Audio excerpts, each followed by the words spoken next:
السلام عليكم ورحمة الله وبركاته. بسم الله الرحمن الرحيم. الحمد لله رب العالمين، والصلاة والسلام على سيدنا محمد وآله وصحبه أجمعين. أما بعد. ரசூலுல்லாஹி ஸல்லல்லாஹு அலைஹி வஸல்லம் அவர்களை பற்றிய தொடர் உரையின் 44வது பதிவு. ரசூலுடைய தாயிஃபுடைய பிரயாணத்திலிருந்து நாம் படிக்க வேண்டிய நிறைய பாடங்கள் இருக்கிறது. ஒன்று, இதற்கு முன்னால் உள்ள பதிவிலே பேசப்பட்டது. இரண்டாவது, தன்னை நேரடியாக எதிர்த்து நோவினை செய்த எதிரிகளுடனும் நபி ஸல்லல்லாஹு அலைஹி வஸல்லம் அவர்கள் எப்படி நடந்து கொண்டார்கள். ரசூலுல்லாஹி ஸல்லல்லாஹு அலைஹி வஸல்லம் தன்னை காயப்படுத்திய அந்த எதிரிகளுடன் எப்படி நடந்து கொண்டார்கள். தனக்கு மயக்கம் ஏற்படும் அளவுக்கு துன்புறுத்தப்பட்டும் கூட அவர்களை நேரடியாக ஏசவும் இல்லை, மறைமுகமாக ஏசவும் இல்லை, அவர்களுக்கு பதுஆ செய்யவும் இல்லை, சாபமிடவும் இல்லை.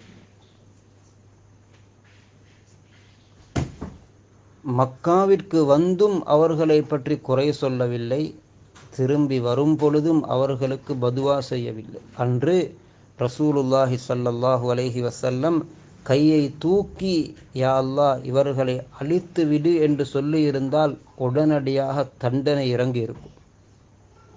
ஏன்? ஒரு பக்கம் அல்லாஹ்வுடைய தூதர், மறுபக்கம் அநியாயம் இழைக்கப்பட்டிருக்கிறார்கள், இன்னும் ஒரு பக்கம் தீனுடைய உழைப்புக்காக வேண்டி பெரும் தியாகத்தோடு அந்த இடத்திலே இருக்கிறார்கள், ஒரு நீண்ட பிரயாணம் செய்து வந்த முசாஃபிராக இருக்கிறார்கள். ஜிப்ராயில் அலைஹிஸ்ஸலாம்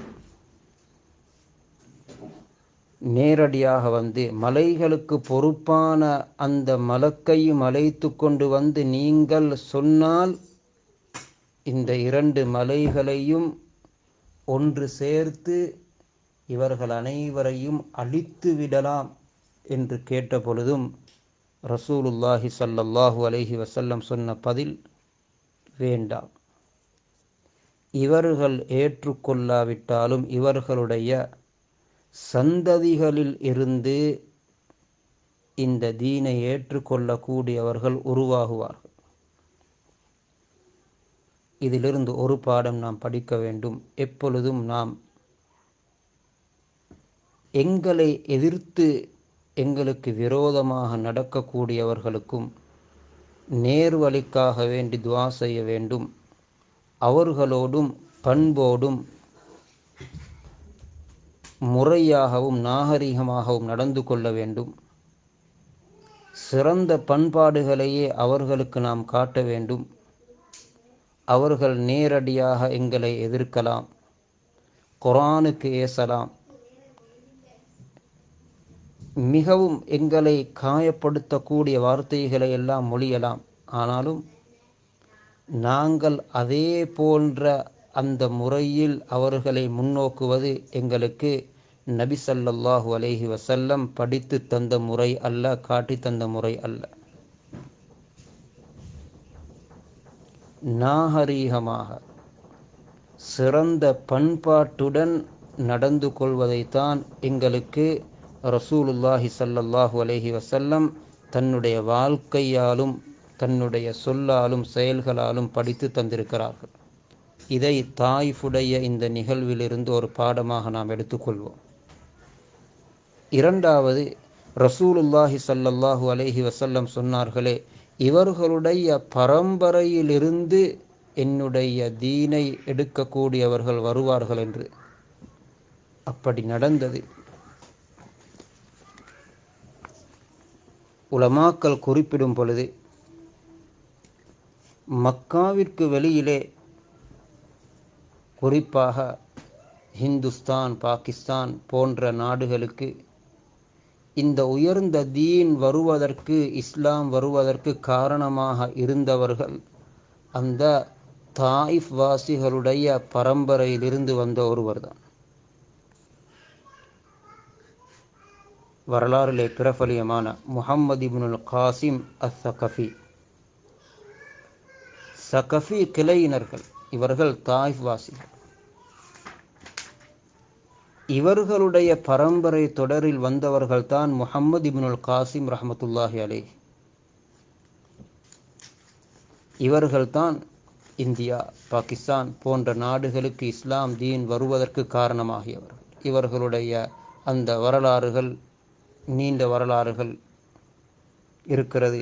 இவர்கள் அடைந்த வெற்றிகள் இன்று இந்தியா, பாகிஸ்தானிலிருந்து எத்தனையோ பல உலக நாடுகளுக்கு தீனுடைய வெளிச்சம் சென்று கொண்டிருக்கிறது. பெரும் பெரும் உலமாக்கள், நாதாக்கள், நல்லோர்கள் அன்றும் இன்றும் அந்த பூமிகளிலே வாழ்ந்து கொண்டிருக்கிறார்கள். அவர்கள் முழு உலகத்திலும் தீனுடைய பணிகளை செய்து கொண்டிருக்கிறார்கள். தன்னுடைய மாணவர்களை முழு உலகத்திற்கும் அனுப்பி கொண்டிருக்கிறார்கள். அந்த நாடுகளுக்கு, பல உலக நாடுகளிலிருந்து வந்து மாணவர்கள் குர்ஆனையும் ஹதீஸையும் ஃபிக்ஹையும் புனிதமான முபாரக்கான தீனுடைய உழைப்பையும் படிக்கிறார்கள், கற்கிறார்கள், எடுத்து கொண்டு போகிறார்கள். நபி ஸல்லல்லாஹு அலைஹி வஸல்லம் சொன்னார்களே, இவர்களை அழிக்க வேண்டாம், அப்படி பதுவா செய்ய மாட்டேன். இவர்களுடைய பரம்பரையில் இருந்தாவது வருவார்கள் இந்த தீனை எடுத்து கொள்ளக்கூடியவர்கள். அந்த ரசூலுடைய வார்த்தை 100க்கு 100 உண்மை, அல்லாஹ் பொய்யாக்க மாட்டான். முஹம்மது இப்னுல் காசிமும் அன்று நபி ஸல்லல்லாஹு அலைஹி வஸல்லம் பதுவா செய்திருந்தார். மலையுடைய மலக்குக்கு அனுமதி கொடுத்திருந்தால் இந்த முஹம்மது இப்னுல் காசிம் வந்திருக்க மாட்டார். எனவே இது மிக முக்கியமான ஒரு பாடமாக நாம் எடுத்துக்கொள்ள வேண்டும். அதே நேரத்திலே இன்று தாயிஃபிலும் எத்தனையோ பல ஹைறுகளும் நடந்து கொண்டிருக்கிறது, ஆச்சரியமான ஹைறுகள். தாயிஃபிலே ஒரு மதரசா இருக்கிறது. அதனுடைய பெயர் அநேகமாக ஜாமிஉர் ரில்வான். ஒரு 500க்கும் மேற்பட்ட மாணவர்கள் குர்ஆனை மனனம் செய்கிறார்கள். அது எப்படிப்பட்ட மதரசா என்றால், வெறுமனே வாய் பேச தெரியாத ஊமைகள் குர்ஆன் மனனம் செய்யக்கூடிய மதரசா. அந்த மதரசாவுக்கு போய் பார்த்தால் அங்கே எப்படி நாங்கள் ஊம பேச்சு பார்த்திருக்கிறோம். சைக்கினையால் பேசுவாங்க, சைக்கினையால் பயான் பண்ணுவார்கள். அவங்களோட ஊம பாசன்ற தனி பாசை, அதை விளங்கினவர் அவங்க ஊம பாசையால் எதை சைக்கினையாக செய்கிறாரோ அதை தன்னுடைய பாசையால் வாயால் தர்ஜுமா செய்வாங்க. அந்த ஊம பாசையில் குர்ஆனை மனனம் செய்கிறார். அங்கே போய் பார்த்தால் அவர்கள் குர்ஆனை வைத்து கொண்டு சும்மா கையையும் காலையும் தலையும் அசைப்பதை போன்று இருக்கும். அவர்கள் ஊமை பாசையிலே குர்ஆனை மனனம் செய்து அதே ஊமை பாசையிலே குர்ஆனை உஸ்தாதிடம் ஒப்பு வைக்கிறார்கள். ஹாஃபில்களாக ஆகி கொண்டிருக்கிறார்கள். வாய் பேச தெரியாத, வாய் பேச முடியாத ஊமையர்கள்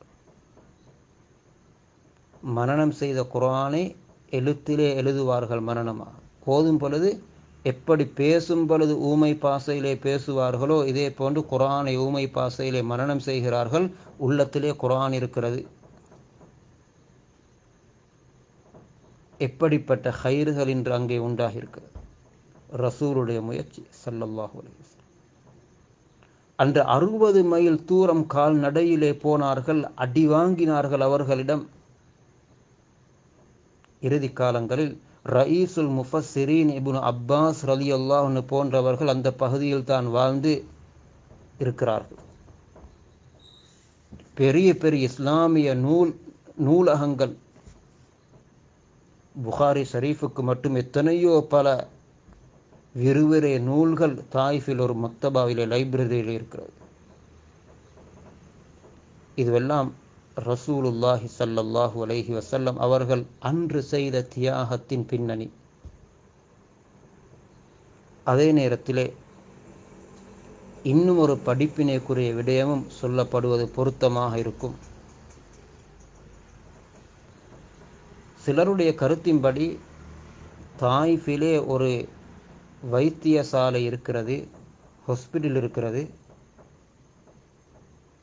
அது வெறுமனே பைத்தியக்காரர்களுக்கும் மனநோயாளிகளுக்குமாக ஏற்பாடு செய்யப்பட்டிருக்கக்கூடிய ஒரு ஹாஸ்பிட்டல்.